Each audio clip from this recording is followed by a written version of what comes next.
अस्सलाम वालेकुम viewers, welcome back to our channel. आज मैं लेके आई हूँ आपके साथ मज़ेदार से काबली चना पुलाव रेसिपीज़ के लिए। चने मैंने उबाल लिए थे, एक प्याली भरकर नमक डाल के उबाल लिया था। यहाँ पे मैंने ऑयल के अंदर 1 कप ऑयल ले लिया, इसके अंदर एक बड़ी साइज़ की प्याज डाल ली। इसको हमने अच्छे से कलर निकालने तक इसको पका लेना है, डार्क ब्राउन करके। यहाँ पे मेरे पास है दालचीनी है, बादियाँ का फूल है, एक लौंग है खुशबू के लिए, और कुछ काली मिर्ची हैं। और इसमें हम सारे मसाले डाल देंगे खड़े। और यहाँ पे टमाटर एक डाल दिया है मैंने, लंबा लंबा कट किया हुआ है। 1 चम्मच यहाँ पे मैंने नमक का ऐड कर दिया, सॉल्ट। 1 चम्मच ही मैंने रेड चिली पाउडर, लाल मिर्च पाउडर डाल दी है, और 1 चम्मच ही हल्दी पाउडर डाल दिया है। इनको हम अच्छे से भून लेंगे, ठीक है, मसालों के साथ।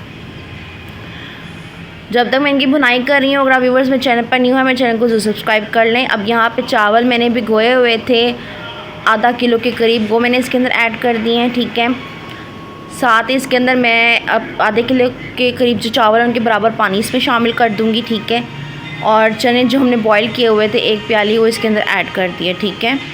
अगर आप मसाले में चने डालते हैं भूनते वक्त तो वो चने दोबारा से सख्त हो जाते हैं, इसलिए अगर आपने चनों को नरम रखना है तो आपने इस स्टेज पे डालना है। देखिए हमारा पानी खुश्क हो रहा है। अब इसके अंदर मैं यहाँ पे 2 से 3 हरी मिर्च कटी हैं भरी हुई इसमें ऐड कर दूँगी।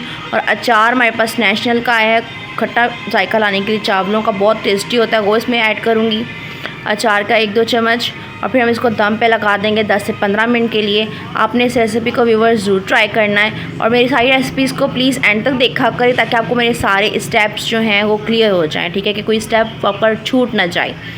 इसको हम दम लगा देंगे। तो देखें व्यूअर्स, माशाल्लाह से कितने मज़ेदार से चावल रेसिपी रेडी हुई है। आपने इस रेसिपी को ज़रूर ट्राई करना है। मुझे दुआओं में याद रखा करें। अल्लाह हाफ़िज़, फ़ी अमानुल्लाह, जज़ाकल्लाह।